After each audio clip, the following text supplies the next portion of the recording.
Notre engagement pour la paix par le sport est venu à travers la crise multidimensionnelle du Mali et les populations qui étaient lourdement affectées. Et cela nous a fait réfléchir et à créer cette association pour soutenir les efforts nationaux et en proposant les voies et moyens nouveaux suivant lesquels elle pourra émerger à travers la promotion de la paix et l'éducation par le sport, à travers des leviers de formation, d'assistance, d'aide à la conception des projets structurants et sportifs nouveaux.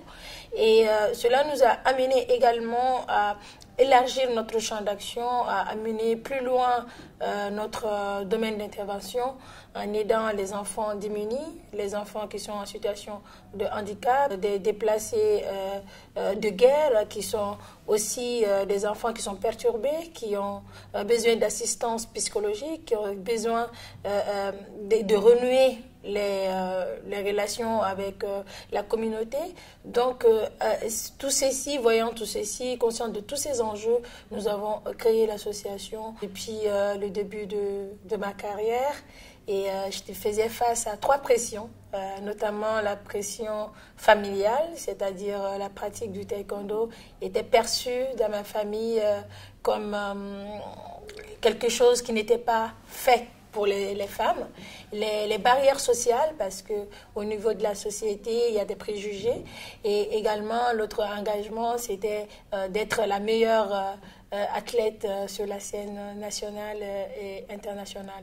Et après, ces difficultés sont venues d'autres difficultés aujourd'hui qui sont déjà le fait d'être dirigeante sportive. Ce n'est pas facile pour une femme parce qu'aujourd'hui, sur 35 fédérations sportives, et il n'y a que 3 femmes présidentes. Et moi, en qualité de présidente de la commission égalité des sexes, genre et mixité, il n'est pas facile pour nous de pouvoir soutenir ces femmes sans que les principaux acteurs elles-mêmes s'impliquent dans ce rôle-là. Donc, du coup, c'est énormément de difficultés, tant au niveau des hommes qui essayent de nous tendre qu'il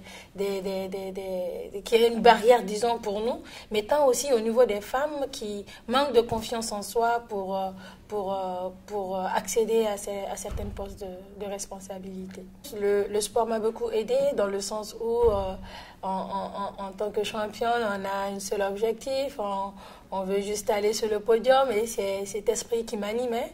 Et malgré les préjugés, malgré les barrières, malgré les difficultés, j'arrivais à me fixer des objectifs et à pouvoir être au-dessus de tout ça et à foncer, à me dépasser pour pouvoir atteindre mes objectifs.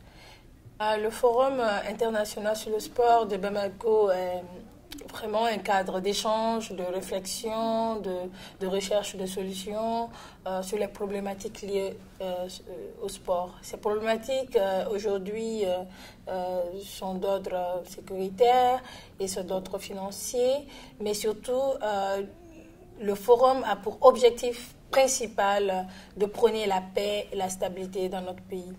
Et partant de là, nous avons initié plusieurs séries d'activités, des formations, notamment sur la méthodologie de la paix par le sport, sur l'utilisation de l'application MyCoach, des séries d'activités sportives, notamment le football, le basketball, les démonstrations d'arts martiaux, pour montrer jusqu'où le sport peut fédérer et peut faire en sorte de tisser certaines amitiés, d'avoir ce brassage entre les jeunes. Aujourd'hui, il faudra savoir que 10 écoles bénéficient de ce projet, notamment 300 enfants venant de 4 régions, Kaï, Sikasso, Sékou et Koulikoro. Et cette formation se poursuit dans ces 10 écoles, et je pense que ce programme permet aujourd'hui de répondre au mieux aux formations des animateurs de paix et aussi aider ces enfants à appréhender cette question de culture de paix et à pouvoir suivre ce programme partout et être des mini-ambassadeurs, comme on peut le dire, de paix dans leur famille et dans leur entourage. J'ai espoir que la paix revienne dans notre pays et cela ne peut se faire sans que chacun d'entre nous s'implique. Et nous impliquer dans nos familles, nous impliquer dans nos entourages. Et nous devons être, d'une manière ou d'une autre, ce porteur de paix, cet ambassadeur au sein de notre communauté.